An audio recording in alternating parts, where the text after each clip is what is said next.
Angel Locsin, nagbabalik ng primetime sa susunod na taon.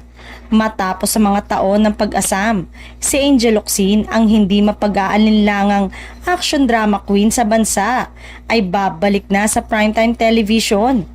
Kilala sa kanyang walang kapantay na talento at mapang-akit na presensya sa screen. Si Angel ay nakatakdang biyayaan ng mga manonood ng isang groundbreaking na pagganap sa isang kapanapanabik na bagong serye sa ABS-CBN sa susunod na taon. Tuwang-tuwa ang mga tagahanga na makita siyang muli na nangunguna sa spotlight. Nangangako ng mga sequence na puno ng aksyon at taos-pusong drama na siya lang ang nakakapaghatid. Ang pagbabalik na ito ay nagmarka ng isang bagong kabanata sa kanyang tanyag na karera na nagpapatibay sa kanyang katayuan bilang isang tunay na icon sa Philippine entertainment.